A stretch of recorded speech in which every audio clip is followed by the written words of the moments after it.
Hi folks, Puffin here. Thanks for watching another edition of Puffin's Pothead Passages. This is number 10. If you stayed tuned for last time, I couldn't find my Bible, my little Bible, so I did a verse from, almost a chapter from Dorothy and the Wizard in Oz. And I'll get back to that, but since I found my little Bible again, I wanted to do another Bible verse. It's got this marker in here, but I am going to turn randomly to something in the Gospels. The herb is sour cookies from Live Well, as usual, but it's back to a strain. I might have actually started this series with that strain. But I'm going to turn to the Gospels, in the beginning of this version, to have the most chance of getting something with Jesus's words all read, which the whole entire page is all read. But I say unto you, that ye resist not evil, but whosoever shall smite thee on thy right cheek, turn to him the other also. Pretty classic line from the Bible. We're at Matthew 5:39. Matthew 5:39, King James Version of the Bible. I got this one from the dollar store for $1. From the Dollar Tree, I should say. Dollar Tree for $1. Great store, but I haven't been anywhere in almost a year. Let's see. If any man will sue thee at the law, and take away thy coat, let him have thy cloak also. They don't usually go on to repeat that verse as often, but if someone strikes you on the cheek, turn the other cheek as well, meaning let them strike the other cheek as well, like let them do what they will. And whomsoever shall compel thee to go a mile, go with him twain, meaning go 2 miles with the person who makes you go a mile with him. Give to him that asketh thee, and from him that would borrow of thee, turn not thou away. So if someone's asking you for something, give it to them. And if someone wants to borrow something from you, don't turn them away, but give it to them. You've heard it has been said, thou shalt love thy neighbor and hate thine enemy. That's the common knowledge of the time. Love your neighbor, hate your enemy. And I think we're still in that common knowledge 2,000 years later. But I say unto you, love your enemies, bless them that curse you, do good to them that hate you, and pray for them which despitefully use you and persecute you, that ye may be the children of your Father which is in heaven. For he maketh his sun to rise on the evil and the good, and sendeth rain on the just and the unjust. Now this is the reasoning that the sun and the rain fall on everyone equally, is the reasoning for allowing people to take advantage of you or to give in to people who are taking advantage of you. Although that interpretation, that reading of it, takes it in a certain direction that I personally want to resist, even though it just came out of my own mouth. But, well, let's finish the verse and we'll come back. For ye that may be the children of your Father which is in heaven, for he maketh the sun rise on the good, and sendeth rain on the just and on the unjust. When I first read that, my first response is, we all fare the same in certain conditions, like the weather conditions, the natural conditions, if a drought affects one person, it affects everyone. If the sun shining is something that everyone can benefit from. It's kind of like, and if there's people who are messed up in that system and messing up the system, then they're like, allowing this to happen isn't to encourage people to strike you on the cheek and encourage people to, take more than they need from you, or to encourage people to make you walk miles or something.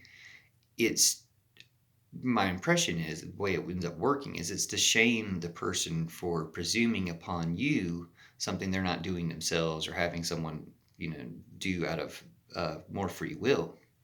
But that if all the things that need to be done, or are going to be done, are done with as good an attitude as possible, and then progress forward, then we do all take advantage of the sun and the rain. For if ye love them which love you, what reward have ye? Do not even the publicans the same? Publicans, I guess, are like people that are normal, or not that great people or something, or kind of average people, or I don't know what that word actually means, but or maybe it's politicians.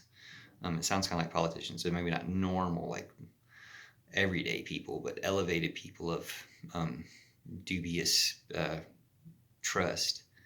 But I think publicans is kind of like a slant against kind of like lower class people or something, but I'm not sure. And if you salute your brethren only, what do you more than others? Meaning that's not different than other people do if you just say hello to the people that you're with. Do not even the publicans so.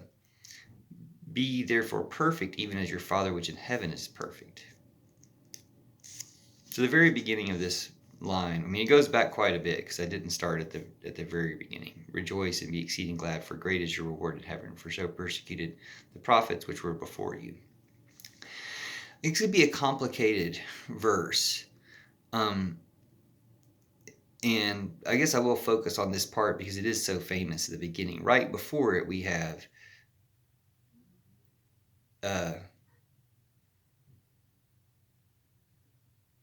ye have heard that it has been said, an eye for an eye, and a tooth for a tooth, which is also just as famous or often repeated. But I say unto you that ye resist not evil, but whoever shall smite thee on thy right cheek, turn to him the other also. And so these are the most famous verses. And like what you've already heard some of my opinion about it, that it has to do with shaming the evil out of person, because who's smiting people, who's forcing people to walk distances, it's like that's commonly understood as evil or wrong or presumptuous or something. And he's saying here's a more radical response to it. But the fact that it's a radical response, I don't think should be interpreted as, and so allow these things to continue by responding this way or encourage them. I think it can be interpreted that way and can be put into practice that way. And that's unfortunate. But I think that the goal, and I think would probably take a little bit more to read, and I'll go ahead and do that because I got a little time on this video, is to change the system to turn someone who is an enemy into a friend. Now, I've just finished watching Spies in Disguise with Will Smith in it, and this is the theme of that movie. It's a really great movie for being just entertaining and fun, kids movie, action-packed, mishaps every minute, just like so much stuff in that movie that's very enjoyable. And then that theme is something that I also really enjoy in the movie, but it is the theme from, hey, we're all just people. There aren't good guys and bad guys. It's all people. I think that's actually just a line from the movie. That is a rephrasing of what Jesus says here really good, and I'm glad I saw that last night.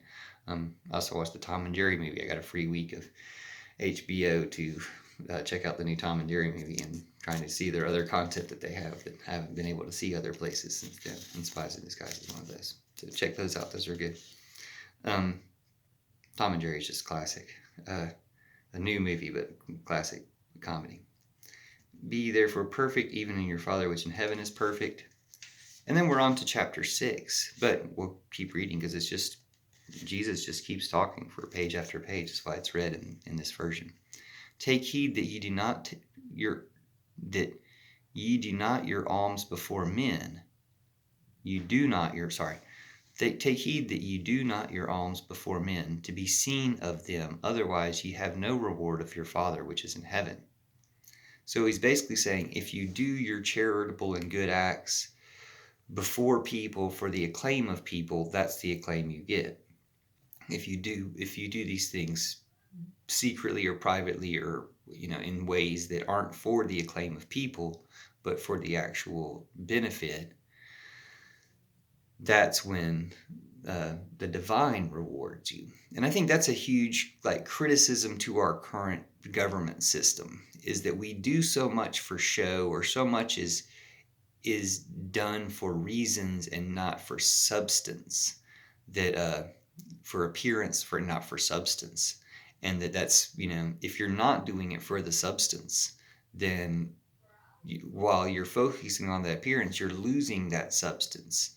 And to be able to focus on the substance, people will be impressed and approve. And when their lives are improved the most, they'll be able to approve the most. And that's kind of like again, getting back to that common sun and common rain, that when we're all part of the same system, we all realize we're part of the same system, that helping everyone, helping no one be left out, helping everyone advance is the best for everyone. Again, you can see a video I've placed on YouTube from yesterday, the day before, about the virus response, the worldwide virus response, and of how more had been invested because America under Trump didn't invest any, and the European Union, these different countries that had money to invest in a worldwide virus response did so, with some notable exceptions like us.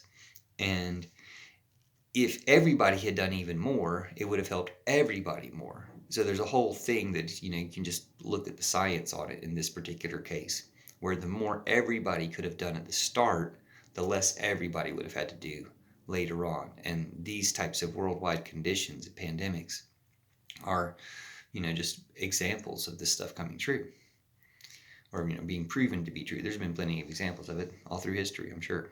This is if you're willing to get that message out of it. Hey, we all need to work together. That message has been there. But have we gotten the message and employed the message, at all levels to, like we still have a government that's supporting a police force that's just abusing and killing people. It's not getting through the levels that we need to be all in this together. And so, that's why I'm, bringing out the big guns. 6:2. Therefore, when thou doest thine alms, do not sound a trumpet before thee, as the hypocrites do in the synagogues and the streets, that they may have glory of men. Verily I say unto you, they have their reward. They already got their reward. There's not a good thing. There's not more good coming to them. But the good that you're looking for is not from people's acclaim. It's from just actually achieving the good. But when thou doest alms, let not thy left hand know what thy right doeth. That's a mysterious line, okay? Like, that's something that's got me thinking. I don't know what that's had me thinking in years past. It's been mysterious. And when I said that, I wanted to take back and say, when I brought up big guns, like, I don't endorse guns. My last video with Dorothy and the Wizard of Oz, I kind of got off on a tangent about guns because there was a gun, and I was like, whoa, why is there even a gun here? There's hardly ever a gun in Oz. There's one, and it doesn't work. Anyway, it's ceremonial. But yeah, I wanted to kind of take that back. But as far as getting your reward, because it's a joke, the word is more stronger than the sword, that type of thing. But when thou doest alms, let not thy left hand know what thy right doeth. Here's my right hand, here's my left hand. Oh my gosh, dude. That, like, it can mean different things, and I don't have enough time in this video to get into that, so maybe I will at some other time. But man, just yeah, that verse has really stuck out in my mind for a long time, and let me just move on for now. That thine alms may be in secret, and thy Father which seeth in secret himself shall reward thee openly. Now that's very interesting. It's like, if you don't even let yourself know what you're doing, okay, just like, you feel your own hand, which one are you? Like, you're going to be on one side of your consciousness anytime you do this. You're going to be the face feeling your hand or the hand feeling your face. And you can kind of pay attention to which one you are, where you are on this side of this. That's why that gets into so much different stuff. But the basic idea of act without it being part of some coordinated plan of your brain and your mind and your schemes. Act out of, yes, this person asked and it's given. And the left hand doesn't even have to know when the right hand gives. But it can mean so many different things. Again, I'm not going to feel like I've summed that up. But in this case, that thine alms may be in secret. But the next verse is that thy Father which seeth in secret himself shall reward thee openly. So it's almost like it's not even that you don't get glory in the world and in your life from doing this. It's just, don't go for the cheaper superficial glory of the immediate praise of men, because there's a divine spirit that does reward this divine connection and this divine path, and practice, the whole being more spiritual. Like, whatever you call it, this might not be your tradition. It's not my tradition, really. I was born and raised in this tradition, and I've been part of another tradition, and forging my own traditions since then.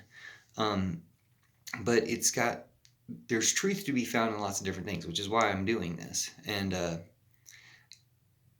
And this thing about it being in secret but being rewarded openly means that there will be reward for doing this. It's just a different path of doing it.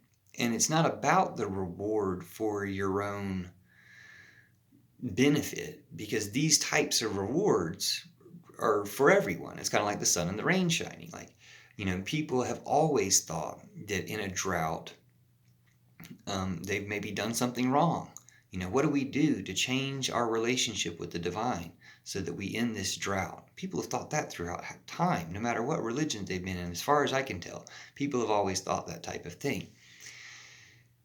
And at this point, you can see with global warming and everything how we have affected the environment. And it's like, oh, well, we know what we've done wrong and what we need to correct in order to get back into harmony with nature.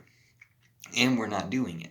Now, in the past, you can say, well, that was superstitious. They weren't the ones causing this drought. This was causing this drought. But now we can see how we're causing these things. And however it was superstitious / spiritual, religious, that I think also gets back to why Jesus mentions the rain and the sun shining on everyone the same, is that if all this evil and stuff is within a culture and society and a location, then the rain and the sun you get, you don't the most benefit from. And if there is some type of punishing weather phenomenon, you're like, well, dang, this is, people still think that way. Now, whether it's actually like a punishment, it's more like what we can do about periods of, if there is a long drought, but everybody's been working together before that time to store up what people need, or if you've got a power emergency, but you're connected to the system. This is to the Texas point that I think some of these people in Texas still don't have power.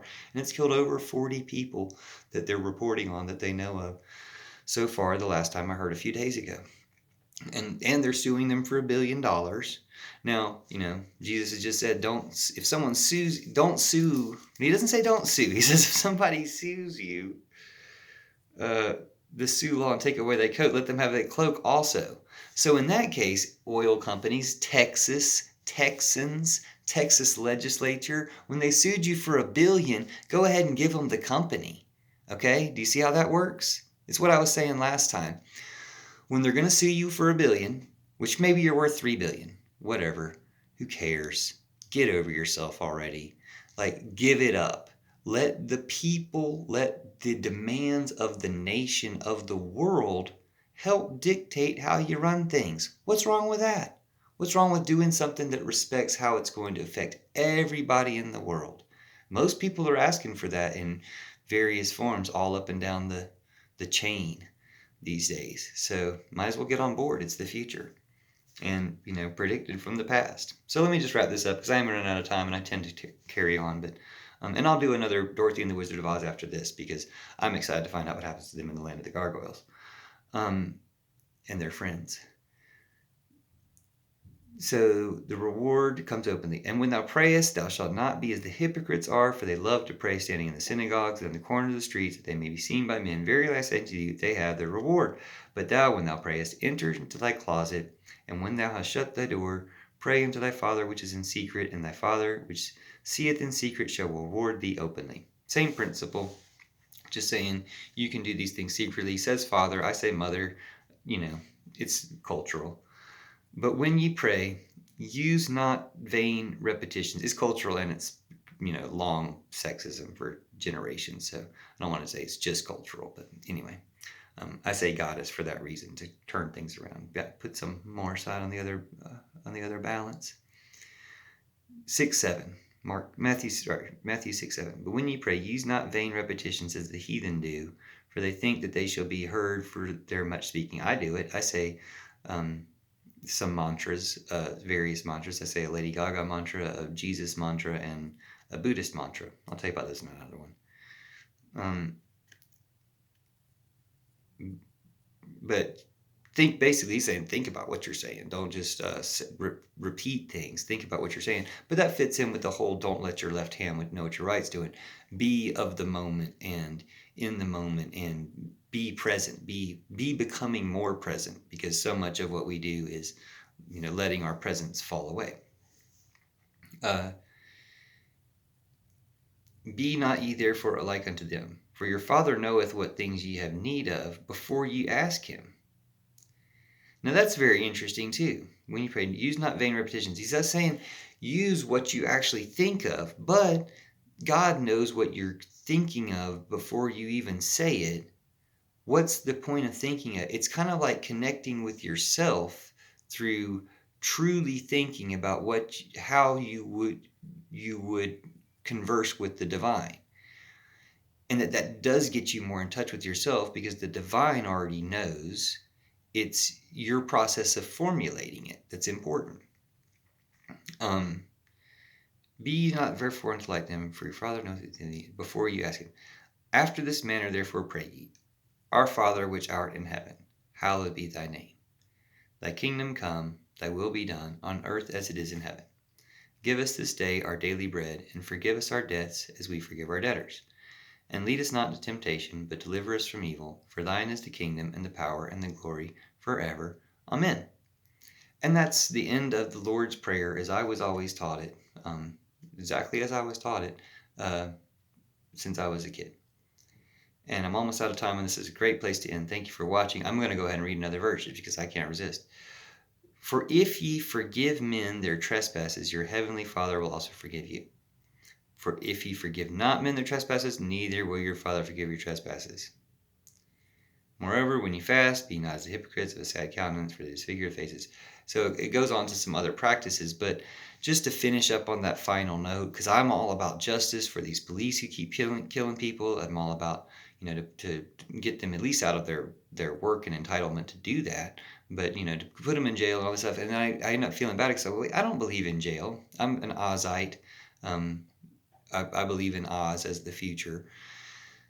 They have a jail in Oz, and I'm going to have to do a whole video about this for sure.